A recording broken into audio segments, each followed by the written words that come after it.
imagem, né? Ah, essa imagem aí é do Tratado de Tordesilhas. É um dos primeiros mapas que retratam os limites do Brasil. Ó, tá vendo essa linha aqui? É que Portugal e Espanha, eles dividiram o Brasil entre os dois países. Então, por isso, essa parte aqui só que era o território brasileiro. Não é a configuração atual, né? A configuração atual pega tudo isso aqui do Brasil, no caso. Já estudou sobre isso? Não. Quer ver um pouquinho sobre a formação do Brasil? Vamos lá, então. Então, o tema da nossa quinta aula, né, de geografia é a formação do território brasileiro, certo?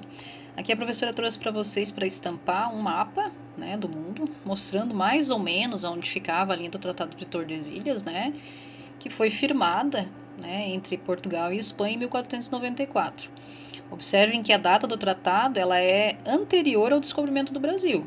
Então significa que quando Pedro Álvares Cabral chegou aqui, ele já veio nessas terras, nessa direção, para ver se Portugal teria alguma terra na direção que eles fizeram um acordo com a Espanha. Se a gente for observar bem, quem saiu ganhando nesse acordo foi a Espanha, né? Por quê? Porque Portugal ficaria só com essa parte aqui da terra. Esse seria o mapa do Brasil. Mas a gente sabe que não foi isso que aconteceu, né? Vamos ver então o que aconteceu para se formar o nosso território, a atual configuração? Vamos lá? Então, a formação territorial do nosso país, ela se deu a partir do descobrimento do Brasil, né? Então, no dia 22 de abril de 1500, Pedro Álvares Cabral chegou com a sua esquadra nas terras aonde seriam, né, o nosso país, o Brasil. Aqui nesse desenho vocês conseguem ver mais ou menos como teria sido esse encontro, né? Tá bem retratado aqui. Tem os índios que eles encontraram na praia, né? Ali na região de Porto Seguro, na Bahia. E eles desembarcando das caravelas, chegando ao encontro dos índios. Inclusive o Brasil é um dos países do mundo que tem certidão de nascimento. Porque tudo que está acontecendo aqui foi registrado, né, na carta que Pero Vaz de Caminha mandou para o rei Dom Manuel. Então é muito interessante, se vocês um dia puderem ler esse documento, ter acesso, na internet tem esse documento. Mas vamos falar um pouquinho da formação territorial então. Então, quando os portugueses chegaram aqui, eles logo começaram a se apropriar dos territórios, né, que a gente sabe que pertenciam aos índios. E a formação territorial inicial do Brasil se iniciou aí. Então, a partir do século XVI, né, 1501, 16, até a primeira metade do século XVIII, essa ocupação ela se deu e várias coisas interferiram para que isso ocorresse, né, que ela não ficasse só restrita àquela área que a gente viu do Tratado de Tordesilhas. Nesse período aqui, é bom lembrar que o que predominava, né, na Europa, no mundo, no caso, conhecido, era o chamado mercantilismo. O que é esse mercantilismo? Vamos ver sobre isso um pouquinho? Bom, o chamado mercantilismo ou capitalismo comercial, né, ele era um conjunto de princípios que orientava a economia naquela época, né, principalmente, claro, a europeia. Ele ocorreu entre os séculos XV e XVIII, tá? E segundo ele, o objetivo principal do Estado era acumular riquezas através do metalismo, ou seja, metais preciosos, né? E isso acontecia vendendo e comprando produtos. Por isso mesmo a questão das viagens que eles faziam para as Índias, né? Traziam lá as embarcações abarrotadas de mercadorias, principalmente especiarias, né? E as revendiam por preços altíssimos. Então, ganhar o lucro em cima disso, por isso o capital, né, o lucro, era o objetivo dos estados europeus, ok? E outra característica desse capitalismo comercial, desse mercantilismo, eram as regras que se deveriam seguir, né? Só podia se comprar, por exemplo, a colônia que era o Brasil da metrópole, europeia no caso, né? Tinham medidas protecionistas também, né? Os estados faziam essas medidas para se defenderem dos produtos que chegavam de outros países, enfim. O objetivo era o quê? O objetivo era ganhar dinheiro, acumular riquezas, ok? E o Brasil estava envolvido nisso, com certeza. Então, só completando a fala, a metrópole europeia, no caso do Brasil, é Portugal, ok? E o que esse mercantilismo tem a ver com a construção do espaço geográfico brasileiro, do território brasileiro? Então, tem tudo a ver, né?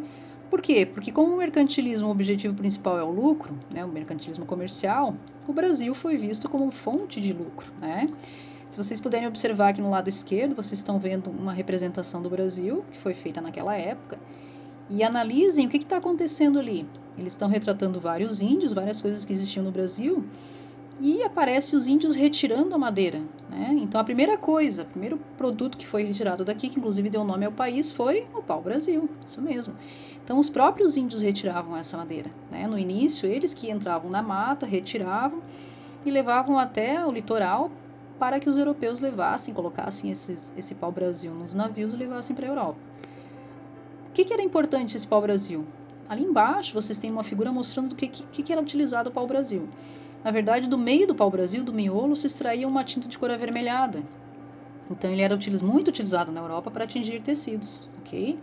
No início da colonização, então, esse foi o motor da construção do espaço geográfico. Então, começou-se a modificar o espaço geográfico, certo? Claro que a partir daí também começa a escravização dos indígenas, que estão retratados ali também, tá? E outro motor, né, outro produto vendido no Brasil, produzido no Brasil, era a cana-de-açúcar, por um longo tempo, inclusive no Nordeste brasileiro, né? Ali em cima está retratado para vocês como seria um engenho de cana-de-açúcar. Só lembrando que o açúcar era muito caro na Europa, né? Ele era considerado uma especiaria. Por quê? Que é um tempero, né? Ele adoça, ele é um tempero. E começou a ser produzido em vários lugares da América. E no Brasil não foi diferente, né? Porque o clima aqui propício para isso, as terras férteis, enfim. Então esses foram os principais produtos nessa época. Além disso, teve também a cultura do tabaco, né, que é o fumo. Inclusive, algumas tribos indígenas já conheciam o fumo, né? E a criação de gado também. Então, a partir daí se deu a apropriação do território brasileiro, das terras dos índios, e foi se formando e modificando o espaço e o território brasileiro, ok? Lá no século 17 e 18, os produtos, né, os motores da construção desse espaço geográfico foram outros daí. Além de continuar, né, a cana-de-açúcar, a extração do pau-brasil praticamente já estava esgotada, houve outros produtos também. Primeiro eu gostaria que vocês observassem que a linha do Tratado de Tordesilhas, que está aparecendo ali, ela começa a não ser mais respeitada, né? Por quê? Porque a gente observa as setas lá embaixo, né? E a gente vê que essas setas, elas passam essa linha. A parte que seria da Espanha, então, começa a ser ocupada também. Ali embaixo vocês têm o nome, né, de alguns dos bandeirantes, que é o que a gente vai falar agora, que também foram responsáveis por essa interiorização e ocupação do território brasileiro. Então, esses bandeirantes eram pessoas que entravam na mata à procura de algumas coisas. E os principais foram esses 3 tipos que vocês têm aqui. Tá? Então, a gente tinha o bandeirismo ou sertanismo apresador, né, que eram aqueles bandeirantes que entravam na mata atrás dos índios, que iam ser feitos de escravos, certo? Nós temos também o bandeirismo ou sertanismo minerador, que eram os bandeirantes que entravam na mata ou em regiões, né, onde podia-se encontrar ouro. Então, o objetivo deles era principalmente encontrar minérios, riquezas, né? E nós temos o bandeirismo ou sertanismo de contrato, que eram aqueles bandeirantes que entravam na mata não só para submeter os índios à escravidão, como também capturar os negros fugitivos. Lembrando que a escravidão negra, ela foi por muito tempo, ela ocorreu muito tempo no Brasil, né? Principalmente os negros. Foi muito mais tempo, inclusive, do que os índios. Os índios não deu muito certo a escravidão, né? Os índios, na verdade, foram mais dizimados e exterminados aos milhares, enquanto os negros vinham para substituir essa mão de obra. Então, a partir daí se deu a ocupação do território brasileiro. Observem que o litoral, por onde eles chegaram, que é o lugar que vai surgir primeiro, né, as vilas, as cidades, enfim, hoje é onde se encontra a maioria das capitais brasileiras também, né? E é onde se concentra a maioria da população. Claro, naquele período, essa linha do Tratado de Tordesilhas, então, ela não foi mais respeitada. E a ocupação continuou Brasil adentro, ok? Bom, então nos séculos 19 e 20, né, a escravidão ela continua quase até o final do século 19, né? A gente tem ali uma foto que é do final do século 19 também, né, porque antes não existiam fotos, e ela retrata os escravos se arrumando para ir trabalhar no cafezal. Então, qual é o produto aqui que engrandece o Brasil, que ele se destaca? É o café, tá?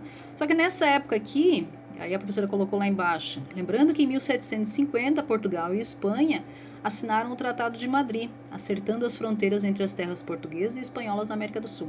Nessa época aqui, o Brasil já tinha se interiorizado oficialmente. Tá? As configurações do território já eram praticamente as mesmas do que a gente conhece hoje.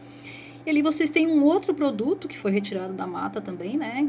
que é a extração do látex. O látex ele é utilizado para fazer borracha e outros produtos também, né? Então, isso fez com que outras populações se estabelecessem ali. Além da questão da cana-de-açúcar, das drogas do sertão, que a gente não falou ainda, mas que também foram importantes. O que seriam essas drogas do sertão? Drogas do sertão são produtos que eles retiravam, né, que eles entravam na mata e retiravam, principalmente ali na região norte. Que tipo de produtos são esses? Castanha, canela, cacau, enfim, esse tipo de produto que era tirado da região da Amazônia, são as chamadas drogas do sertão, ok? Então, somente em 1904, o território brasileiro assume os limites fronteiriços atuais, né? Essas fronteiras que a gente tem hoje, elas só foram concluídas ou determinadas em 1904, no início do século XX. E o Brasil, né, o território brasileiro, assumiu os limites fronteiriços atuais. Então, é mais ou menos isso. Dei uma lida no texto lá, né? E qualquer dúvida para responder as atividades, é só me chamar, ok? Bom trabalho e bora lá!